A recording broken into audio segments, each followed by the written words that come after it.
Hi all, welcome to Ernest academy. എൻ്റെ പേര് ജിജി. ഇന്ന് നമ്മൾ നോക്കാൻ പോകുന്നത് മഹാജനപദ എന്ന് പറയുന്ന ഒരു ടോപ്പിക് ആണ്. അപ്പോൾ മഹാജനപദ എന്ന് പറയുന്ന ടോപ്പിക് എന്തായാലും നിങ്ങൾ കേട്ടിട്ടുണ്ടാവും. ഏൻഷ്യൻ ഹിസ്റ്ററിയിലാണ് ഈ ടോപ്പിക് വരുന്നത്. അപ്പോൾ നിങ്ങൾ എങ്ങനെ കേട്ടിട്ടുണ്ടാവുക? കുറേ പേര് കേട്ടിട്ടുണ്ടാവും, കുറേ പേര് മനസ്സിൽ വിചാരിച്ചിട്ടുണ്ടാവും ഇതെന്താ സാധനം എന്ന്. ഇതൊന്നും അല്ല, ഇത് നമ്മുടെ ഏൻഷ്യൻ ഹിസ്റ്ററിയിലെ ഒരു ചെറിയൊരു ടോപ്പിക്കാണ്. അതുപോലെ തന്നെ ചെറിയ ടോപ്പിക് അല്ല, ഒത്തിരി ക്വസ്റ്റ്യൻസ് ഇതിൽ നിന്ന് വരാറുണ്ട്. ഓക്കെ, അപ്പോൾ റെയിൽവേക്ക് ആണെങ്കിലും SSC ആണെങ്കിലും അപ്പോൾ ഇങ്ങനെയുള്ള ഒത്തിരി എക്സാമുകൾക്ക് ഉറപ്പായിട്ടും ഹെൽപ്ഫുൾ ആയിരിക്കും നമ്മുടെ ഈ ഒരു ടോപ്പിക്. അപ്പോൾ നമുക്ക് എന്തായാലും സെഷനിലേക്ക് കിടക്കാം. അപ്പോൾ എല്ലാവർക്കും ഒന്നുകൂടി സെഷനിലേക്ക് സ്വാഗതം ചെയ്യുന്നു കേട്ടോ. അപ്പോൾ നമ്മുടെ ഒരു 30 മിനിറ്റ്സ് സെഷൻ ആണിത്. അപ്പോൾ നിങ്ങളുടെ മുഴുവൻ ശ്രദ്ധ ഇവിടെ തന്നെ കൊടുക്കുക. എന്തായാലും നിങ്ങൾ 30 മിനിറ്റ് ഇവിടെ ഇരിക്കാൻ തീരുമാനിച്ചു, അപ്പോൾ പിന്നെ മുഴുവനായിട്ട് കോൺസെൻട്രേറ്റ് ചെയ്തിരുന്ന എങ്ങാനും ഒരു മാർക്ക് കിട്ടിയാലോ അല്ലേ. അപ്പോൾ എന്തായാലും നമുക്ക് സ്റ്റാർട്ട് ചെയ്യാം അല്ലേ. അപ്പോൾ ഈ മഹാജനപദ, അപ്പോൾ എങ്ങനെയാ ഈ മഹാജനപദ വന്നേ? അപ്പൊ നമ്മൾ അങ്ങനെ വിചാരിക്കുന്ന സമയത്ത് ഒരു കാര്യം മനസ്സിലാക്കണം. എന്തെങ്കിലുമൊക്കെ വരാൻ വേറെ എന്തെങ്കിലുമൊക്കെ ഒരു റീസൺ ഉണ്ടാവുമല്ലോ. നിങ്ങളിപ്പോ പഠിക്കാൻ വരാൻ എന്തെങ്കിലും റീസൺ ഉണ്ടാവുമല്ലോ. കാരണം ആരെങ്കിലും നിങ്ങൾ ഇൻസൾട്ട് ചെയ്തിട്ടുണ്ടാവും, അല്ലെങ്കിൽ ഫ്യൂച്ചറിനെ കുറിച്ചുള്ള പേടി ഉണ്ടാവും. അങ്ങനെ ഒത്തിരി കാരണങ്ങളാണ് അല്ലെ. അപ്പൊ ഓരോന്നിനും ഓരോ കാരണങ്ങളുണ്ട്. അതേപോലെ തന്നെ മഹാജനപദ ഇവിടെ ഉണ്ടാവാനും കാരണങ്ങളുണ്ട്. അപ്പൊ അതിലെ ഏറ്റവും പ്രധാനപ്പെട്ട ഒരു കാരണം അന്നത്തെ സൊസൈറ്റി ആണ്. അന്നത്തെ സൊസൈറ്റിയിൽ ഒരു സാധനം കണ്ടുപിടിച്ചിട്ടുണ്ടായിരുന്നു. എന്താണ് ആ സാധനം? നമ്മുടെ അയൺ ആണത്. ഓക്കെ, ഇരുമ്പാണ് കണ്ടുപിടിച്ചത്. അപ്പൊ ഇരുമ്പ് കണ്ടുപിടിക്കുക എന്നൊക്കെ പറയുമ്പോൾ ഇന്ന് ഇരുമ്പിന് നമുക്ക് ഓക്കെ ഇരുമ്പ് ഇപ്പൊ എന്താ എന്ന് വിചാരിക്കുന്നുണ്ടാവും കുറെ പേര്. പക്ഷെ അന്നത്തെ കാലത്ത് ഇരുമ്പൊന്നും ഉണ്ടായിരുന്നില്ല. അതിനു മുമ്പ് വരെ ഇരുമ്പൊന്നും കണ്ടുപിടിച്ചിട്ടുണ്ടായിരുന്നില്ല. അപ്പൊ അന്ന് കാലത്ത് മരത്തിന്റെയും അതുപോലെ തന്നെ മൃഗങ്ങളുടെ എല്ലും ഇതൊക്കെ ഉപയോഗിച്ചിട്ടാണ് പല ടൂൾസ് ഉണ്ടാക്കിയത്. പക്ഷെ മൃഗങ്ങളുടെ എല്ലും മരത്തിന്റെ ഒക്കെ കമ്പയർ നിൽക്കുമ്പോൾ ഇരുമ്പ് മാസല്ലേ. അപ്പൊ അങ്ങനെ ഇരുമ്പ് കണ്ടുപിടിക്കുകയാണ് ചെയ്യുന്നത്. ഇരുമ്പ് കണ്ടുപിടിച്ചതോടെ ആ സൊസൈറ്റിയുടെ മുഴുവൻ സ്ട്രക്ചർ ഇങ്ങോട്ട് മാറാൻ തുടങ്ങി. എങ്ങനെയാ മാറുന്നത്? ഇപ്പൊ നമ്മൾ നോക്കിക്കഴിഞ്ഞാല് ഈ ഇരുമ്പിന്റെ കണ്ടുപിടുത്തോടെ അവിടുത്തെ ടെറിട്ടോറിയൽ ഭയങ്കരമായിട്ട് കൂടാൻ തുടങ്ങി. എങ്ങനെയാ കൂടുക? വെറുതെ ഒന്ന് കൂടുമല്ലോ? വെറുതെ കൂടില്ല.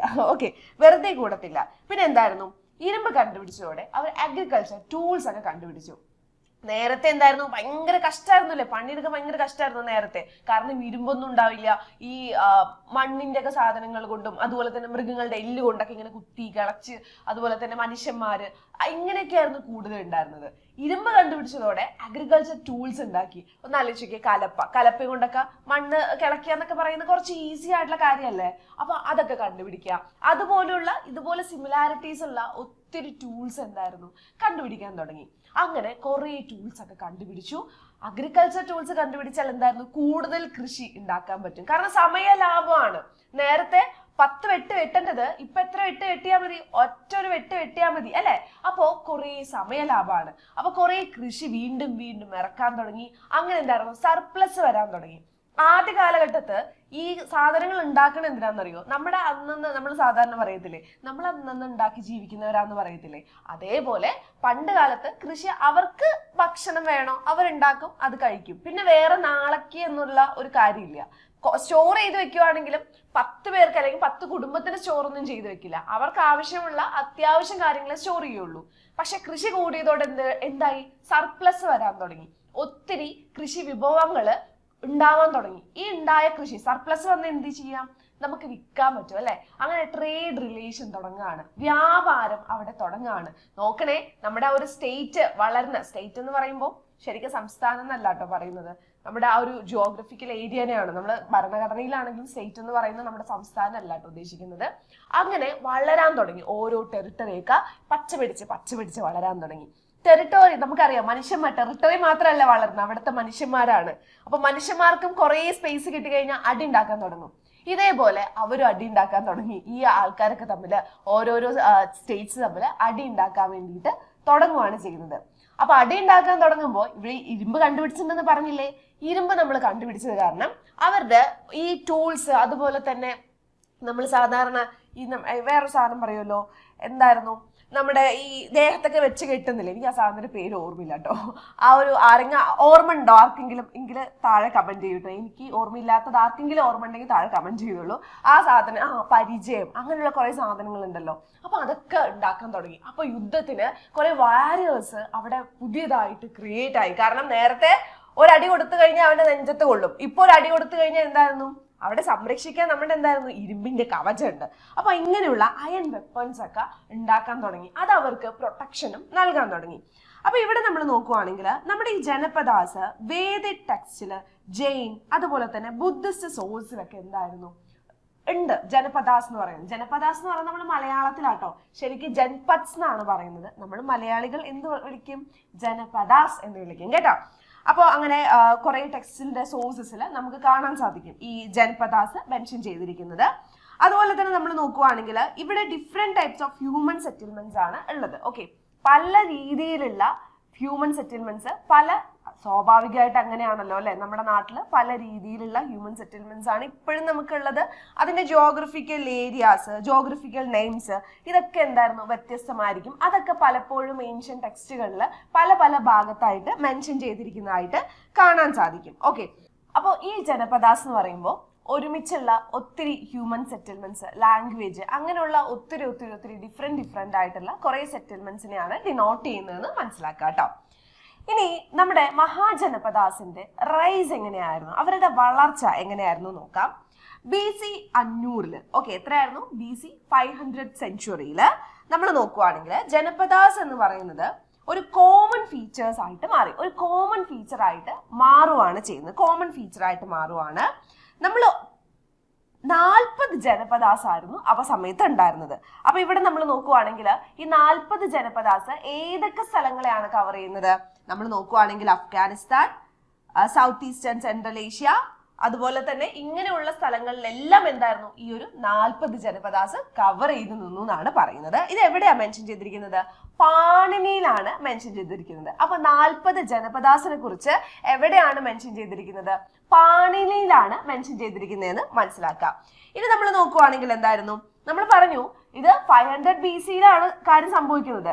ഇനി ഇത് 6th സെഞ്ചുറിയിൽ നമ്മൾ നോക്കുവാണെങ്കിൽ ഈ ജനപദാസ് എങ്ങനെയായിട്ട് മാറുവാണ്? മഹാജനപദാസ് ആയിട്ട് മാറുവാണ് ചെയ്യുന്നത്. ജനപദാസ് മഹാജനപദാസ് ആയിട്ട് മാറുവാണ് ചെയ്തത്. ഇനി മഹാജനപദാസിനെ നമ്മൾ നോക്കുവാണെങ്കിൽ നമ്മുടെ ബുദ്ധിസ്റ്റ് ടെക്സ്റ്റ്, അപ്പൊ ബുദ്ധിസ്റ്റ് ടെക്സ്റ്റ് ആയിട്ടുള്ള എന്താ അതിന്റെ പേര്? അങ്കുട്ടാര നിക്കായ. അപ്പൊ അങ്കുട്ടാര നിക്കായ എന്ന് പറയുന്നത് ഏത് ടെക്സ്റ്റ് ആണ്? അത് ചോദിച്ചിട്ടുണ്ട് കേട്ടോ, PYQ ആണ്. ഏതാണ്? ബുദ്ധിസ്റ്റ് ടെക്സ്റ്റ് ആണ്. ഓക്കെ, ബുദ്ധിസ്റ്റ് ടെക്സ്റ്റ് ആണ്, ബുദ്ധിസ്റ്റ് കനോണിക്കൽ ടെക്സ്റ്റ് ആണ് എന്തെന്ന് പറയുന്നത്? അങ്കുട്ടാര നിക്കായ എന്ന് പറയുന്നത്. അപ്പൊ ഇവിടെ നമ്മൾ നോക്കുവാണെങ്കിൽ ഇവിടെ ഒരു 16 സ്റ്റേറ്റ്സിനെ കുറിച്ചാണ് പറയുന്നത്. ഇതിനെ ഈ 16 സ്റ്റേറ്റ്സിന് എന്താണ് പറയുന്നത്? സോലസ മഹാജനപദ. അപ്പൊ 16 സ്റ്റേറ്റ്സ് എന്താ പറയുന്നത്? സോലസ മഹാജനപദ എന്നാണ് പറയുന്നത്. അത് ക്ലിയർ ആയിട്ട് മനസ്സിലാക്കുക. എന്താണ് പറയുന്നത്? എത്രയാണ് മഹാജനപദ? 16. അത് എവിടെയാ മെൻഷൻ ചെയ്തിരിക്കുന്നത്? അങ്കുട്ടാര നിക്കായ. അതെന്തായിരുന്നു? ബുദ്ധിസ്റ്റ് ടെക്സ്റ്റ് ആണ്. ഇനി അതുപോലെ തന്നെ ഇതിനെ പറയുന്ന പേരാണ് സോലസ മഹാജനപദ എന്ന് പറയുന്ന പേര്. ഇനി അതുപോലെ തന്നെ നമ്മൾ നോക്കുവാണെങ്കിൽ എന്തായിരുന്നു ഈ 16 മഹാജനപദാസ് എന്ന് പറയുന്നത്? മൊണാർക്കിയൽ ആവാം, അല്ലെങ്കിൽ റിപ്പബ്ലിക്കൻ ആവാം, എങ്ങനെ വേണമെങ്കിലും ആവാം. ഓക്കെ, 16 മഹാജനപദാസിന്റെ പൊളിറ്റി എങ്ങനെയാണ്? ഒന്നെന്ന് പറയുന്നത് റിപ്പബ്ലിക്കൻ പൊളിറ്റി ആയിരിക്കാം, അല്ലെങ്കിൽ എന്തായിരുന്നു ഒരു മൊണാർക്കിയൽ പൊളിറ്റി ആയിരിക്കാം എന്നാണ് പറയുന്നത്. അപ്പൊ ഇവിടെ നമ്മൾ നോക്കുവാണെങ്കിൽ ഈ മൊണാർക്കിയൻ നമ്മൾ കാണാൻ സാധിക്കുന്നത് കൂടുതലായിട്ട്, അതായത് മൊണാർക്കിയൻ പൊളിറ്റി ഉള്ള സ്റ്റേറ്റ്സ് നമുക്ക് കൂടുതലായിട്ട് കാണാൻ സാധിക്കുന്നത് എവിടെ നിന്നാണ്? ഗാൻജറ്റിക് പ്ലെയിൻസ് എന്നാണ് കാണാൻ സാധിക്കുന്നത്. Gangetic plains. Okay, Gangetic plains. ഇനി റിപ്പബ്ലിക്കൻസ് അത് എവിടെ നിന്നാണ് നമുക്ക് കാണാൻ സാധിക്കുക? ഈ റിപ്പബ്ലിക് സ്റ്റേറ്റ്സ് നമുക്ക് ഏത് പ്രദേശങ്ങളിലാണ് കാണാൻ സാധിക്കുക? ഹിമാലയൻ ഫുഡ് ഹിൽസിൽ കാണാൻ സാധിക്കും. അതുപോലെ തന്നെ നോർത്ത് വെസ്റ്റേൺ ഇന്ത്യ, ഇന്ന് മോഡേൺ പഞ്ചാബ് എന്നറിയപ്പെടുന്ന അന്ന് നോർത്ത് വെസ്റ്റേൺ ഇന്ത്യയിലും ഹിമാലയൻ താഴ്വരകളിലുമാണ് എന്ത് കാണാൻ സാധിക്കുന്നത്? റിപ്പബ്ലിക്കൻ സ്റ്റേറ്റ്സിനെ കാണാൻ സാധിക്കുന്നത്. അപ്പൊ മൊണാർക്കിയൽ സ്റ്റേറ്റ്സിനെ എവിടെയാ കാണാൻ സാധിക്കുന്നത്? ഒന്ന് മനസ്സിൽ പറഞ്ഞേ. മൊണാർക്കിയൽ സ്റ്റേറ്റ്സിനെ എവിടെയാ കാണാൻ സാധിക്കുന്നത്? മൊണാർക്കിയൽ സ്റ്റേറ്റ്സിനെ നമുക്ക് കാണാൻ സാധിക്കുന്നത് എവിടെയാണ്? ഗാൻജറ്റിക് പ്ലെയിൻസിന്റെ ഭാഗത്താണ്. ഇനി റിപ്പബ്ലിക്കൻ പൊളിറ്റി എവിടെ കാണാൻ സാധിക്കുന്നത്? North western. Okay, north western India plus Himalayan food hills ആണ് കാണാൻ സാധിക്കുന്നത്. അപ്പൊ അത് കൃത്യമായിട്ട് മനസ്സിലാക്കി വെക്കുക. മനസ്സിലായോ? ഇനി അടുത്ത നമ്മൾ നോക്കാം. അടുത്ത നമ്മൾ പറഞ്ഞു മൊണാർക്കീസും ഉണ്ട്, അതുപോലെ തന്നെ റിപ്പബ്ലിക്സും ഉണ്ട് എന്ന് പറഞ്ഞു. അപ്പൊ മൊണാർക്കീസ് ഏതൊക്കെ സ്റ്റേറ്റ്സ് ആണ്, ഏതൊക്കെയാണ് മഹാജനപദാസ്, ഏതൊക്കെയാണ് നമുക്ക് നോക്കാം. ഒന്ന് ഗാന്ധാര, കേട്ടിട്ടുണ്ടോ?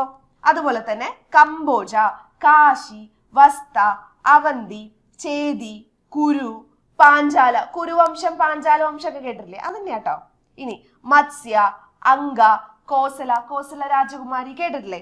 മഗധ, മഗധ എന്തായാലും നിങ്ങൾ കേട്ടിട്ടുണ്ടാവും, സ്കൂളിൽ പഠിച്ച ഓർമ്മയൊക്കെ ഉണ്ടെങ്കിൽ ഉറപ്പായിട്ട് മഗധ കേട്ടിട്ടുണ്ടാവും. അതുപോലെ തന്നെ സുരസേന, ഇതൊക്കെ എന്തായിരുന്നു? മൊണാർക്കീസ് ആയിരുന്നു മഹാജനപദയുടെ. ഇനി അതുപോലെ തന്നെ റിപ്പബ്ലിക്സ് നമ്മൾ നോക്കുവാണെങ്കിൽ ഏതൊക്കെയാ വരുന്നത്? അസാഗ, മല്ല, വാജി. ഓക്കെ, അപ്പൊ ഇതാണ് എന്ത് വരുന്നത്? റിപ്പബ്ലിക്സ് വരുന്നത്. അപ്പൊ ഈ മഹാജനപദാസ്, ഇതാണ് ഈ 16 മഹാജനപദാസ് എന്ന് പറയുന്നത്. ഇനി നമ്മൾ നോക്കാൻ പോകുന്നത് എന്തായിരുന്നു? ഈ മഹാജനപദാസിനെ കുറിച്ചാണ് ഇനി നമ്മൾ നോക്കാൻ പോകുന്നത്. ഓരോന്നിനെ കുറിച്ചും നമ്മൾ നോക്കുന്നതാണ് കേട്ടോ. ആദ്യമായിട്ട് നമ്മൾ നോക്കാൻ പോകുന്നതാണ് കാശി. കാശി കേട്ടിട്ടുണ്ടോ നിങ്ങള്? ഇന്നത്തെ കാശിയെങ്കിലും കേട്ടിട്ടുണ്ടാവല്ലോ. ഇന്നത്തെ കാശിയല്ല ആ കാശി കേട്ടോ, ഇന്നത്തെ വേറെ കാശിയാണ്. ആ കാശി കുറച്ചുകൂടി വേറെ രീതിയിലുള്ള കാശിയാണ്. നമുക്ക് കാശിയെ കുറിച്ച് ഒന്ന് നോക്കിയാലോ. അപ്പൊ ആദ്യത്തെ മഹാജനപദയില് ഒന്നാമതായിട്ട് നമ്മൾ പഠിക്കാൻ പോകുന്നത് എന്താ? കാശിയാണ് പഠിക്കാൻ പോകുന്നത്. അപ്പൊ കാശി എന്ന് പറയുമ്പോൾ നമുക്കറിയാം 16 മഹാജനപദകളില് ഒന്നെന്ന് മാത്രമല്ല, എന്തായിരുന്നു? ഭയങ്കര പവർഫുൾ ആയിട്ടുള്ള ഒരു മഹാജനപദയായിരുന്നു എന്തെന്ന് പറയുന്നത്? കാശി എന്ന് പറയുന്നത് ഭയങ്കര പവർഫുൾ ആണ്. ഇനി ഇവിടെ നമ്മൾ നോക്കുവാണെങ്കിൽ ഒന്ന് ആലോചിക്കണം, പവർഫുൾ ആണെന്ന് പറഞ്ഞാൽ ലോങ് ടേം പവർഫുൾ ആണെന്നല്ല. ലോങ് ടേം പവർഫുൾ ആണെങ്കിൽ കുറെ കാലം അവിടെ തന്നെ നിൽക്കും, പിന്നീട് ഇത് മറ്റൊന്നിന്റെ കൂടെ ചേരുന്നുണ്ട്, അതൊക്കെ നമ്മൾ പഠിക്കും കേട്ടോ. അപ്പൊ ഇവിടെ നമ്മൾ നോക്കുവാണെങ്കിൽ 450 BC നമ്മള് ഈ ഒരു കാശി എന്ന് പറയുന്ന മഹാജനപദ വരുവാണ് ചെയ്യുന്നത്. ഇനി ഇതിന്റെ ക്യാപിറ്റൽ എന്തായിരുന്നു? വാരണാസി. ഉറപ്പായിട്ട് റിലേറ്റ് ചെയ്യും, നമ്മുടെ അവിടെയുള്ള കാശി വാരണാസി ഒക്കെ അടുത്തടുത്തല്ലേ, അത് ആലോചിച്ചാൽ മതി. കാശി വാരണാസി എന്നൊക്കെ അടുത്തടുത്തല്ലേ, അത് ആലോചിച്ചാൽ മതി കേട്ടോ. അപ്പൊ കാശിയുടെ ക്യാപിറ്റൽ എന്തായിരുന്നു? വാരണാസി. ഓക്കെ, കാശിയുടെ ക്യാപിറ്റൽ എന്തായിരുന്നു? വാരണാസി. അത് കൃത്യമായിട്ട് ഓർത്ത് വെച്ചാൽ മതി, കാരണം അടുത്തടുത്താണ്. അതുപോലെ തന്നെ നമ്മൾ ഇതിന് വളരെ ഫേമസ് ആയിട്ടുള്ള, കാശിയിൽ ഫേമസ് ആയിട്ടുള്ളത് എന്താണ് എന്ന് പറയുമ്പോൾ നമുക്ക് ശിവക്ഷേത്രമൊക്കെ ഓർമ്മ വരും, അല്ലെങ്കിൽ ശിവനൊക്കെ ഓർമ്മ വരും. അത് മാത്രം ഓർമ്മ വരണ്ട, വേറെന്തും കൂടി ഓർമ്മ വരണം. Cotton textiles. എന്തായിരുന്നു? Cotton textiles. കാശി എന്തായിരുന്നു ഓർമ്മ വരേണ്ടത്? കോട്ടൺ ടെക്സ്റ്റൈൽസിന് ഫേമസ് ആയിരുന്നു. അതുപോലെ തന്നെ എന്തായിരുന്നു? ഹോഴ്സിന്റെ മാർക്കറ്റിന്, കുതിരകളിന്റെ മാർക്കറ്റിനും വളരെ ഫേമസ് ആയിരുന്നു കേട്ടോ. ഇനി അതുപോലെ തന്നെ ഈ ഏൻഷ്യൻ കാശി നമുക്ക് എവിടെയായിട്ട് കാണാൻ സാധിക്കും എന്ന് പറയുമ്പോൾ റിവർ വരുണ, അതിന്റെ നോർത്ത്, കാശിയുടെ നോർത്ത് എന്തായിരുന്നു? റിവർ വരുണയാണ്. സൗത്ത് എന്തായിരുന്നു? റിവർ അസ്സി. അപ്പോ റിവർ അസ്സിയുടെയും റിവർ വരുണയുടെയും ഇൻ ബിറ്റ്വീൻ, ആ ഗ്യാപ്പിലായിരുന്നു എന്തുണ്ടായിരുന്നത്? കാശി ഉണ്ടായിരുന്നതെന്ന് മനസ്സിലാക്കാം. അതുപോലെ തന്നെ കാശി എന്ന് പറയുമ്പോൾ എപ്പോഴും എന്തായിരുന്നു? സാധാരണ മഹാജനപദങ്ങൾ തമ്മിൽ കണ്ട അടിയാണ്. അപ്പൊ കാശി എന്തായിരുന്നു? വീണ്ടും അടി ഉണ്ടാക്കാൻ തുടങ്ങി. ആരായിട്ട് അടി ഉണ്ടാക്കുന്നത്? കോസല, മഗധ, അംഗ. കോസല, മഗധ, അംഗ ഇവരൊക്കെ ആയിട്ട് എപ്പോഴും നിരന്തരം കോൺഫ്ലിക്റ്റ് ആയിരുന്നു കാശി എന്ന് പറയുന്നത്. അപ്പൊ കോസല നമ്മൾ നോക്കുവാണെങ്കിൽ പിന്നീട് കാശിയായിട്ട് അടി ഉണ്ടായപ്പോ ആദ്യം എന്തായിരുന്നു? കോസല തോറ്റു. അത് കഴിഞ്ഞിട്ട് നമ്മൾ നോക്കുവാണെങ്കിൽ കോസല വീണ്ടും അടി ഉണ്ടാക്കി, തോറ്റു പിന്മാറാൻ നമ്മളില്ല. ഏതെങ്കിലും ഒരു എക്സാമിന് നമ്മൾ എഴുതി പാസ്സായില്ല എന്ന് പറയുമ്പോൾ നമ്മൾ ഇനി എക്സാമിന് ആ വഴിക്കില്ല, എന്നെ കൊണ്ട് പറ്റില്ല, എന്നെ കൊണ്ട് കൂട്ടിയാൽ കൂടില്ല എന്നിട്ട് മാറി നിൽക്കല്ല വേണ്ടത്, വീണ്ടും പൂർവാധികം ശക്തമായിട്ട് വരികയല്ലേ. അപ്പൊ അതേപോലെ തന്നെ കോസല വീണ്ടും എന്തായിരുന്നു? കാശിയുടെ അടുത്ത് അടി ഉണ്ടാക്കാൻ പോയി. അപ്പൊ ആര് ജയിച്ചു? കോസല ജയിച്ചു. ആദ്യം തോറ്റതാണ്, പിന്നീട് ജയിക്കുവാണ് ചെയ്യുന്നത്. അത് കഴിഞ്ഞ് പിന്നീട് നമ്മുടെ കാശിയെ അജാതശത്രു ഉണ്ടല്ലോ, ഒരു മിടുക്കനാണ്, മഗധയിൽ ഒരു മിടുക്കൻ. അപ്പൊ അജാതശത്രു മഗധയോട് കാശിനെ കൂട്ടിച്ചേർത്തു. അപ്പൊ അതോടെ കാശിന്റെ കാര്യത്തിൽ ഒരു തീരുമാനമായി. അപ്പൊ പിന്നെ മഹാജനപദ സെപ്പറേറ്റ് ആയിട്ട് കാശിനെ പറയാൻ പറ്റില്ല. ഇതാണ് കാശിയുടെ കഥ. മനസ്സിലായോ? അപ്പൊ കാശി പഠിച്ചേ. ഇനി നമ്മൾ എന്തായിരുന്നു? അടുത്ത ആരെയാ പഠിക്കാൻ പോകുന്നത്? അടുത്ത മഹാജനപദ ആരാ? കോസല. അറിയാലോ അല്ലെ, കോസല രാജകുമാരി കേട്ടില്ലേ? അപ്പൊ കോസലയെ കുറിച്ചാണ് നമ്മൾ പഠിക്കാൻ പോകുന്നത്. അപ്പൊ ഇതിന്റെ ക്യാപിറ്റൽ എന്താ? കോസലയുടെ ക്യാപിറ്റൽ എന്തായിരുന്നു? ശ്രാവഷ്ടിയാണ് കോസലയുടെ ക്യാപിറ്റൽ. എന്തായിരുന്നു കോസലയുടെ ക്യാപിറ്റൽ? ശ്രാവഷ്ടിയാണ് കോസലയുടെ ക്യാപിറ്റൽ. ഇത് എവിടെയാണ് ലൊക്കേറ്റ് ചെയ്തിരിക്കുന്നതെന്ന് ചോദിച്ചു കഴിഞ്ഞാൽ ഇത് മഗധയുടെ നോർത്ത് വെസ്റ്റ് ആയിട്ട്, ഓക്കെ, എന്തായിരുന്നു? മഗധയുടെ നോർത്ത് വെസ്റ്റ് ആയിട്ട് ആണ് ഇത് ലൊക്കേറ്റ് ചെയ്തിരിക്കുന്നത്. ഇപ്പൊ നമ്മൾ നോക്കിക്കഴിഞ്ഞാല് നമ്മുടെ ഉത്തർപ്രദേശിലെ, നമ്മുടെ ഇപ്പോഴത്തെ ഉത്തർപ്രദേശിന്റെ ഈസ്റ്റേൺ ഭാഗത്തായിട്ടാണ് എന്ത് വരുന്നത്? കോസല അന്ന് ഉണ്ടായിരുന്നത്. ഇപ്പോഴത്തെ ഉത്തർപ്രദേശിന്റെ ഈസ്റ്റേൺ ഭാഗത്തായിട്ടായിരുന്നു കോസല ഉണ്ടായിരുന്നത് കേട്ടോ. അപ്പൊ അന്ന് മഹാജനപദ അവിടെയായിരുന്നു സിറ്റുവേറ്റ് ചെയ്തിട്ടുണ്ടായിരുന്നത്. ഈ കോസലയുടെ വെസ്റ്റിൽ നമ്മൾ നോക്കുവാണെങ്കിൽ, ഓക്കെ, അപ്പൊ ഇവിടെ നമ്മൾ നോക്കുവാണെങ്കിൽ കോസലയുടെ വെസ്റ്റിൽ നമ്മൾ നോക്കുവാണെങ്കിൽ റിവർ ഗോമതിയാണ് ഉള്ളത്. അപ്പൊ കോസലയുടെ വെസ്റ്റ് എന്താ ഉള്ളത്? റിവർ ഗോമതിയാണ് കോസലയുടെ വെസ്റ്റ് ഉള്ളത്. അതുപോലെ തന്നെ ഇതിന്റെ സദേൺ സൈഡ് ആരാണ്, ഏത് റിവർ ആണുള്ളത് നോക്കാം. സർപ്പിക അല്ലെങ്കിൽ ശാന്തിക. ഓക്കെ, ശാന്തിക അല്ലെങ്കിൽ സർപ്പിക റിവർ ആയിരുന്നു എവിടെ ഉണ്ടായിരുന്നത്, സദേൺ സൈഡിൽ താഴെയായിട്ട് ഉണ്ടായിരുന്നത്. ഇനി ഈസ്റ്റിലായിട്ട് എന്തായിരുന്നു ഉണ്ടായിരുന്നത്, സദനിര അല്ലെങ്കിൽ ഗാൻഡക് ആയിരുന്നു ഈസ്റ്റിലായിട്ട് ഉണ്ടായിരുന്നത്. ഓക്കെ, ഈ റിവർ ആയിരുന്നു ഈസ്റ്റിലായിട്ട് ഉണ്ടായിരുന്നത്. ഇനി അതുപോലെ തന്നെ ഇത് സദനിര അല്ലെങ്കിൽ ഗാൻഡക് എന്ന് പറയുന്നത് വിദേഹയെ സെപ്പറേറ്റ് ചെയ്യുന്നതായിരുന്നു. ഓക്കെ, വിദേഹയെ സെപ്പറേറ്റ് ചെയ്യുന്ന സദനിര എവിടെ ഉണ്ടായിരുന്നു, ഇതിന്റെ ഈസ്റ്റ് ഭാഗത്തായിട്ട് ഉണ്ടായിരുന്നു. അതുപോലെ തന്നെ നോർത്തിൽ ഉണ്ടായിരുന്നതാണ് നേപ്പാൾ ഹിൽസ്. എന്തായിരുന്നു നോർത്തിൽ എന്തായിരുന്നു ഉണ്ടായിരുന്നത്, നേപ്പാൾ ഹിൽസ് ആയിരുന്നു ഉണ്ടായിരുന്നത്. അതായത് നമ്മുടെ കോസലിന്റെ ചുറ്റും എന്തായിരുന്നു ഉണ്ടായിരുന്നത്, അല്ലെങ്കിൽ കോസലയുടെ ബൗണ്ടറീസ് ആണ് പറയുന്നത്. നമ്മൾ ഒന്നുകൂടി നോക്കാം. വെസ്റ്റിൽ നമ്മൾ നോക്കുവാണെങ്കിൽ എന്തായിരുന്നു വെസ്റ്റിൽ ഉണ്ടായിരുന്നത് റിവർ ഗോമതി ആയിരുന്നു ഉണ്ടായിരുന്നത്. അതുപോലെ തന്നെ സദേൺ സൈഡില് റിവർ സർപ്പികയായിരുന്നു ഉണ്ടായിരുന്നത്. ഈസ്റ്റില് വിദേഹയെ സെപ്പറേറ്റ് ചെയ്യുന്ന സദനിര അല്ലെങ്കിൽ ഗാൻഡക് ആയിരുന്നു ഉണ്ടായിരുന്നത്. നോർത്തില് നേപ്പാൾ ഹിൽസും ആയിരുന്നു ഉണ്ടായിരുന്നത്. ഇനി ഇവിടെ നമ്മൾ നോക്കുവാണെങ്കിൽ ഈ കോസലയുടെ ഇമ്പോർട്ടന്റ് സിറ്റീസ് ഏതൊക്കെയാ നമുക്ക് നോക്കാം. അയോധ്യ കേട്ടിട്ടില്ലേ, ഉറപ്പായിട്ടും കേട്ടിട്ടുണ്ടാവും അല്ലെ. അയോധ്യ, അതുപോലെ തന്നെ സഖേത, ശ്രാവഷ്ടി, ഇതൊക്കെ എന്തായിരുന്നു കോസലയുടെ ഇമ്പോർട്ടന്റ് ആയിട്ടുള്ള സിറ്റീസ് ആണ്. ഇതൊക്കെ ഇമ്പോർട്ടന്റ് ആയിട്ടുള്ള സിറ്റീസ് ആണ് അല്ലെ. അപ്പൊ ഇത് പലതും നമുക്ക് ഓർമ്മയുണ്ടാവും, രാമായണവും മഹാഭാരതവും ഇതൊക്കെ വായിച്ച ആൾക്കാർക്ക് ഈ സിറ്റീസ് ഒക്കെ ഭയങ്കര നമുക്ക് നന്നായിട്ട് അറിയുന്ന സിറ്റീസ് ആണല്ലോ എന്നൊക്കെ തോന്നും. വായിക്കൊന്നും വേണ്ട, കേട്ടാലും മതി. ഓക്കെ, ഇനി ഇവിടുത്തെ നമ്മൾ നോക്കുവാണെങ്കിൽ കോസലയുടെ ഒരു കിങ് ഉണ്ടല്ലോ, പുള്ളിക്കാരന്റെ പേരെന്തായിരുന്നു അറിയോ, പ്രസൻജിത്ത്. അപ്പൊ പ്രസൻജിത്ത് ആയിരുന്നു പുള്ളിക്കാരുടെ പേര്. അപ്പൊ പുള്ളിക്കാരന് ആരാണ് ഏറ്റവും കൂടുതൽ താല്പര്യം ഉണ്ടായിരുന്നത്, ബ്രാഹ്മണിസത്തോടും ബുദ്ധിസത്തോടുമാണ്. അപ്പൊ പുള്ളിക്കാരൻ വിചാരിച്ചിരുന്നത് നമ്മുടെ കിങ് രാജാവിന് എന്തായിരുന്നു, ബ്രാഹ്മണിസത്തോടും ഫേവറസ് ഉണ്ടായിരുന്നു, ബുദ്ധിസത്തോടും ഫേവറസ് ഉണ്ടായിരുന്നു. ഓക്കെ, അപ്പൊ പുള്ളിക്കാരന്റെ പേരെന്തായിരുന്നു, പ്രസൻജിത്ത് ആയിരുന്നു പുള്ളിക്കാരുടെ പേരുണ്ടായിരുന്നത്. ഇനി ഇദ്ദേഹം എന്ന് പറയുന്നത് നമ്മുടെ ബിംബിസാരയും അതുപോലെ തന്നെ അജാതശത്രു ഉണ്ടല്ലോ. അജാതശത്രു ആരാണ്, ബിംബിസാറിന്റെ മോനാണ് കേട്ടോ പുള്ളിക്കാരൻ. അജാതശത്രുവും ബിംബിസാറിന്റെ ഒക്കെ ആ ഒരു സമയത്ത് ഉണ്ടായിരുന്നതാണ്. ഇത് അജാതശത്രുവും ബിംബിസാരും എവിടെയാ, മഗധയിലെ രാജാക്കന്മാരാണ്.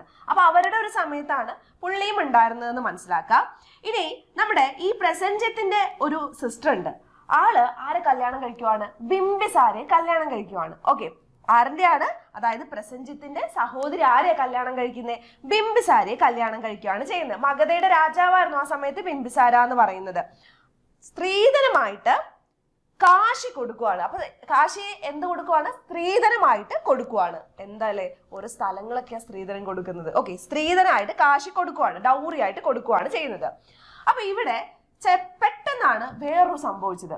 നമ്മുടെ അജാതശത്രുവും ബിംബിസാരും കൂടി പൊന്നടി, ഭയങ്കര പ്രശ്നം അവർ തമ്മിൽ. അജാതശത്രുവും ബിംബിസാരും കൂടി അടി.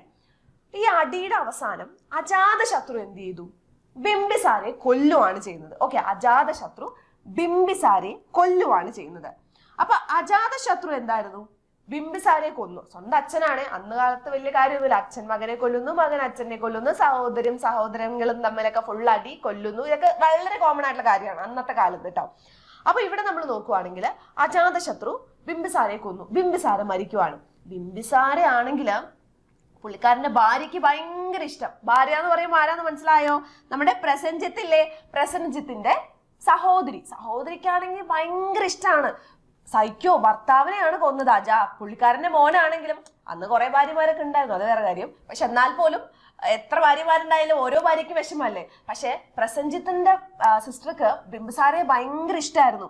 അപ്പൊ പുള്ളിക്കാരൻ മരിച്ചു, ഭർത്താവ് മരിച്ചത് അറിഞ്ഞിട്ട് ആള് കുറെ കാലം വിഷമിച്ചിരുന്ന് അവസാനം എന്ത് ചെയ്യാണ്, മരിക്കുകയാണ് ചെയ്യുന്നത്. അവര് വിഷമം സഹിക്കാൻ വയ്യാണ്ട് മരിക്കുവാണ് ചെയ്യുന്നത്.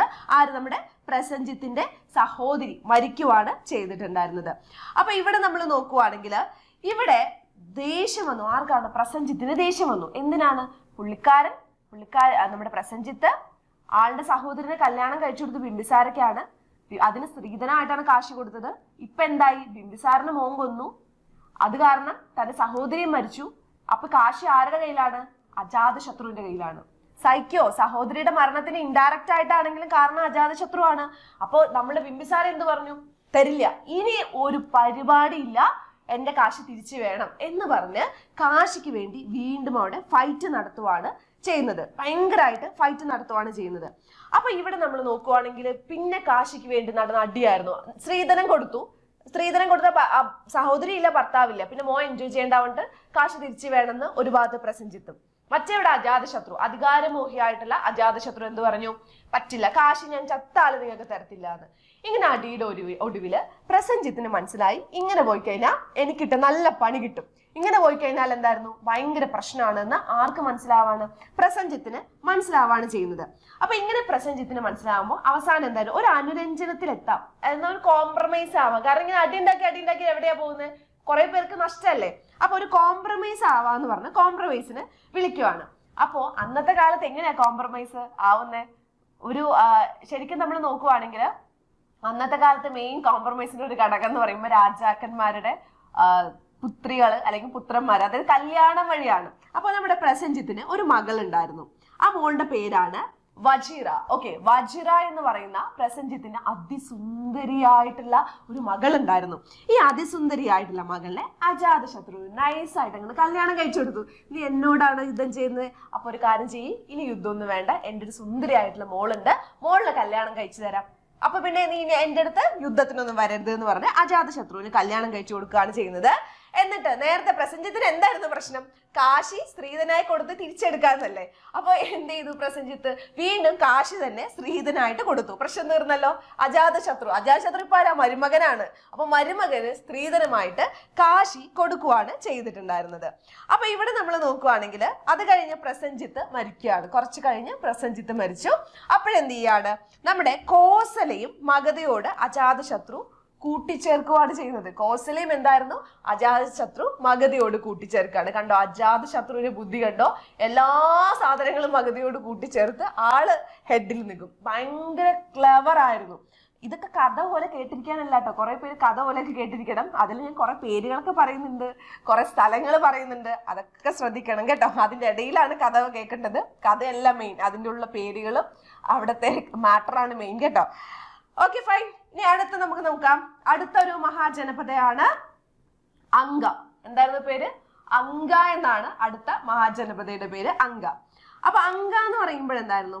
നമ്മൾ നോക്കുവാണെങ്കിൽ നമുക്ക് ഏൻഷ്യൻ ബ്രാഹ്മണിക്കൽ വർക്കായിട്ടുള്ള ഐത്രേയ ബ്രാഹ്മണ, മഹാഭാരത, പുരാണാസ്, രാമായണ, ഇതിലൊക്കെ നമുക്ക് എന്തായിരുന്നു അംഗ എന്ന് പറയുന്ന കാണാൻ സാധിക്കും. അംഗരാജ്യം കേട്ടിട്ടില്ലേ?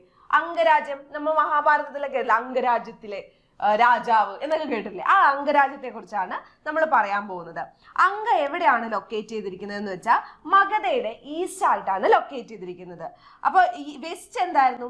രാജ്മഹൽ ഹിൽസ് ആണ്. വെസ്റ്റ് എന്തായിരുന്നു? രാജ്മഹൽ ഹില്ലാണ്. അതുപോലെ തന്നെ ഈസ്റ്റ് എന്തായിരുന്നു?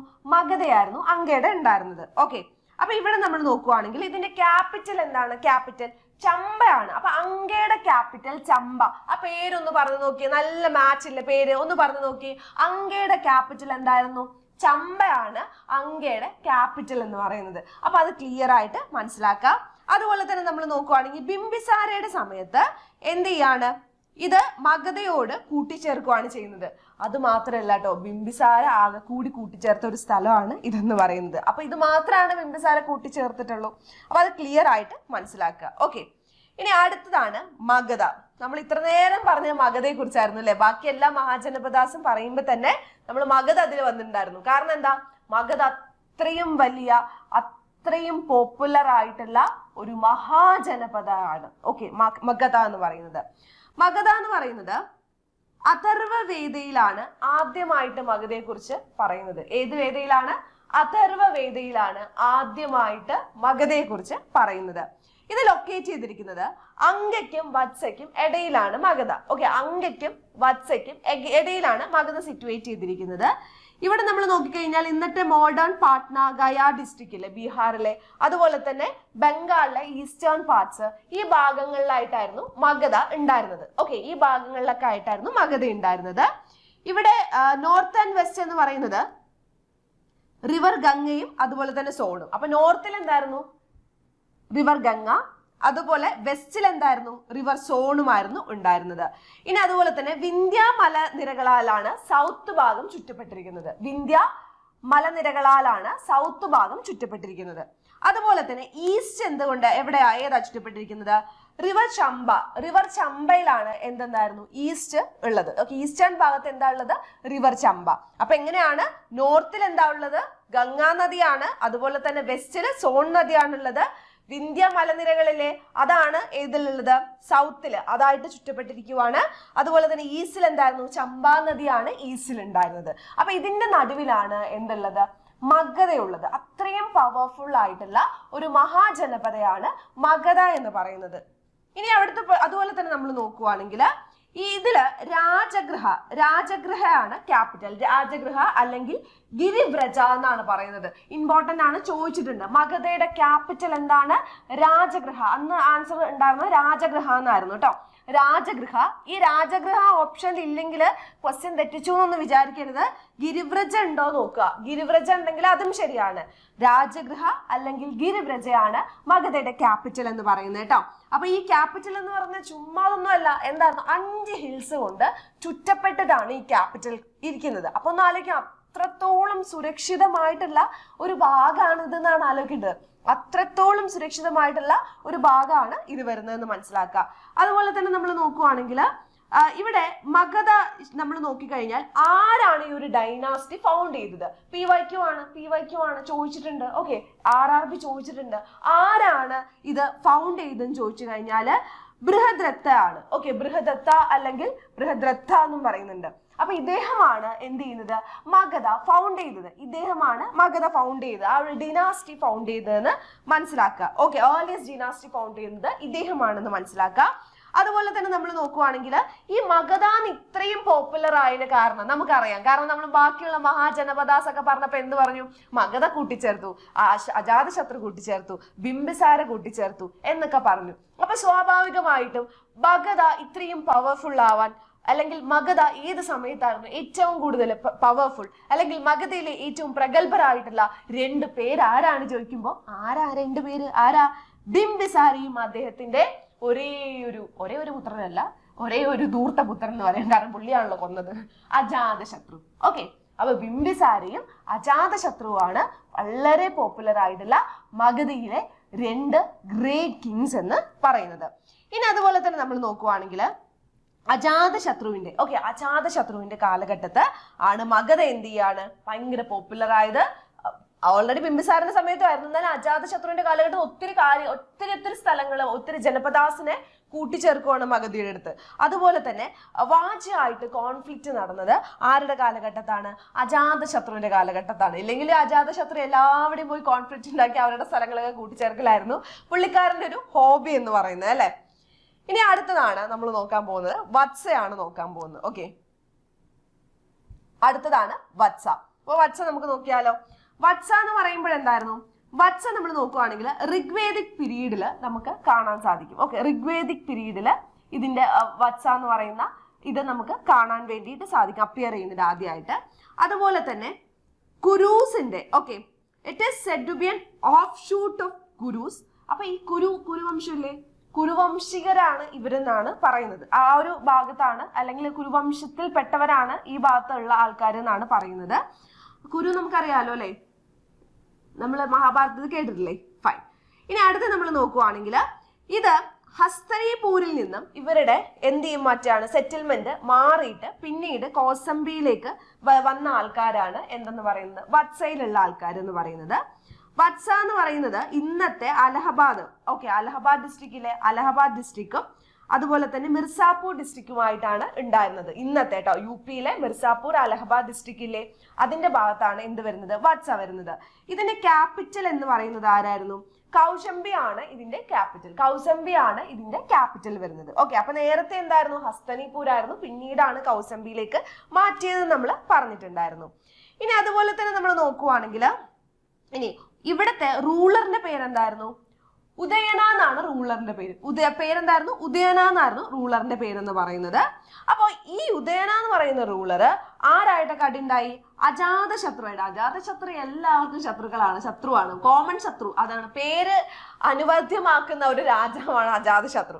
അപ്പൊ അജാതശത്രു അതുപോലെ തന്നെ അവന്തിയിലെ പ്രദ്യോത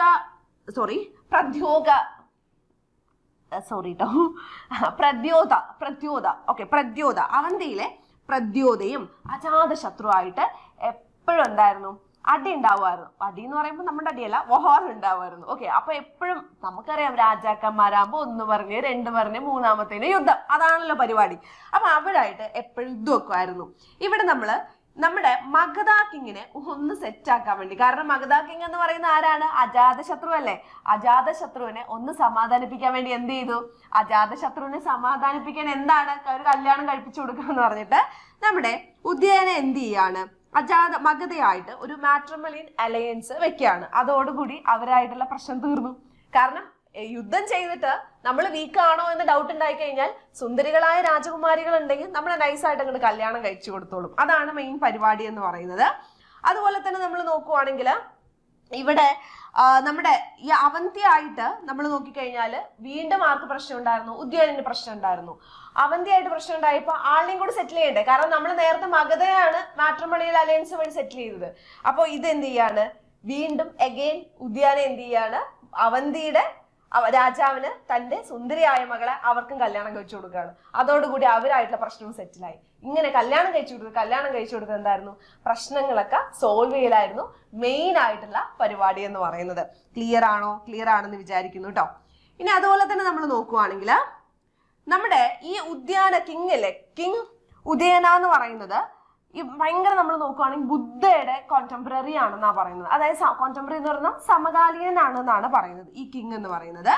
കാരണം നമ്മൾ നോക്കുവാണെങ്കിൽ എന്തായിരുന്നു, ഇവരെ കുറിച്ച് പാലിയില് ബുദ്ധിസ്റ്റ് ലിറ്ററേച്ചറിലും മറ്റും കാര്യങ്ങളിലൊക്കെ ഉണ്ട്. ഇനി അതുപോലെ തന്നെ നമ്മൾ നോക്കുവാണെങ്കിൽ ഈ ഉദയന എന്ന് പറയുമ്പോൾ ആദ്യം ബുദ്ധിസത്തിനൊക്കെ ഭയങ്കര എതിരായിരുന്നു, പുള്ളിക്ക് വല്ല താല്പര്യമൊന്നും ഉണ്ടായിരുന്നില്ല. പക്ഷെ പിന്നീടാണ് ബുദ്ധന്റെ ഒരു ഫോളോവർ ആയിട്ട് ബുദ്ധിസത്തെ ഭയങ്കരമായിട്ട് സ്നേഹിച്ച് അവരുടെ സ്റ്റേറ്റ് റിലീജിയൻ തന്നെ എന്താക്കി, ബുദ്ധിസം മാറ്റുകയും ചെയ്യുവാണ് പിന്നീട് നമ്മൾ നോക്കുവാണെങ്കിൽ പലക്കാട് കാലഘട്ടത്ത് വത്സ എന്തായിട്ട് കൂട്ടിച്ചേർത്തു, അവന്തിയായിട്ട് കൂട്ടിച്ചേർക്കുകയാണ് ചെയ്യുന്നത് കേട്ടോ. അപ്പൊ ഇന്ന് നമ്മൾ ഇത്ര വരെയാണ് എടുക്കുന്നത്. ഇനിയുമുണ്ട് അവന്തിയെ കുറിച്ച് പഠിക്കണം, അതുപോലെ തന്നെ ബാക്കിയുള്ള മഹാജനപദാസിനെ കുറിച്ച് പഠിക്കണം. വീണ്ടും വേറൊരു വീഡിയോയിൽ നമ്മൾ ഇതൊക്കെ കുറിച്ചൊക്കെ ഉറപ്പായിട്ടും പഠിക്കുന്നതായിരിക്കും. പിന്നെ ഇതിന്റെ നോട്ട്സ് വേണമെന്നുണ്ടോ, അത് നമുക്ക് നോട്ട്സ് വേണമെങ്കിൽ ബിഗ് ലേണിംഗ് ആപ്പ് ഇൻസ്റ്റാൾ ചെയ്യുക. ആപ്പിന്റെ ലിങ്ക് താഴെ കൊടുത്തിട്ടുണ്ട്. ഇൻസ്റ്റാൾ ചെയ്ത് നിങ്ങൾ നോട്ടൊക്കെ നോക്കി പഠിക്കുക കേട്ടോ.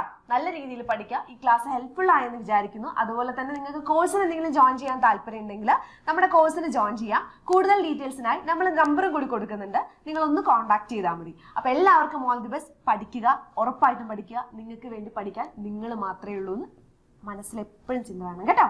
All the best, by.